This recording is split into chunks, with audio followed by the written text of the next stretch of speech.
मौनी अमावस्या के दिन यह कथा पढ़ने व सुनने से जीवन में आती है सुख और समृद्धि और भगवान विष्णु की होती है कृपा प्राप्त। जीवन के सभी कार्य होते हैं पूर्ण।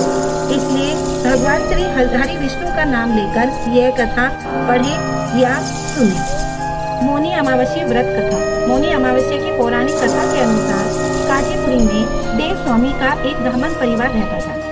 उसकी पत्नी का नाम धनवती था। दोनों के 7 बेटे थे और एक बेटी थी जिसका नाम गुणवती थी। गुणवती जब बड़ी हुई तो उसके पिता ने सबसे छोटे बेटे को उसकी कुंडली दी और ज्योतिषी के पास भेजा ताकि उसके विवाह के लिए लड़का देखा जाए।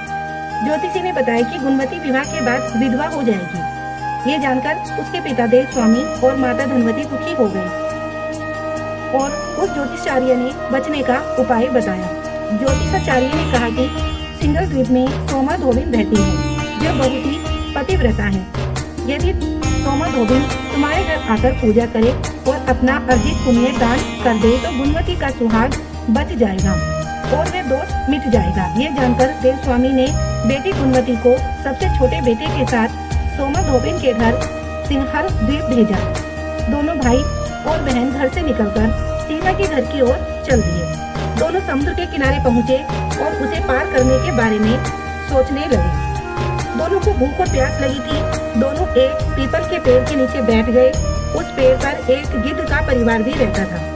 गिद्ध के बच्चों ने गुणवती और उसके भाई की बातों को सुन लिया। गिद्ध ने बच्चों ने अपनी माँ को गुणवती और उसके भाई के बारे में बताया। तब गिद्धों की माता ने अपने बच्चों को भोजन कराया और गुणवती के पास गई। उसने कहा कि तुम्हारी समस्या का हल हो जाएगा, परेशान मत हो, तुम्हें सोमा धोबिन के घर पहुंचा दूंगी। गिद्ध माता की बातें सुनकर दोनों भाई और बहन खुश हो गए। अगली सुबह गिद्ध माता ने गुणवती और उसके भाई को समुद्र पार कराया और सोमा धोबिन के पास ले गई। गुणवती सोमा धोबिन के घर के पास ही रहने लगी। रोज सुबह सोमा के घर वालों के उठने से पहले ही गुणवती उसके घर को लीप देती थी। एक दिन सोमा ने अपनी बहू से पूछा कि रोज घर कौन लीपता है। तब उसने कहा कि उसके अलावा ये काम कौन करेगा। सोमा को विश्वास नहीं हुआ कि वह पूरी रात जागती रही। सुबह होते ही उसने देखा कि एक युवती उसके आंगन में आई और आंगन की सफाई करके लीपने लग गई। तभी सोमा उसके पास आई और पूछा कि तुम कौन हो और ऐसा क्यों कर रही हो। तब गुणवती ने अपने आने का कारण बताया और अपनी पूरी बात बताई।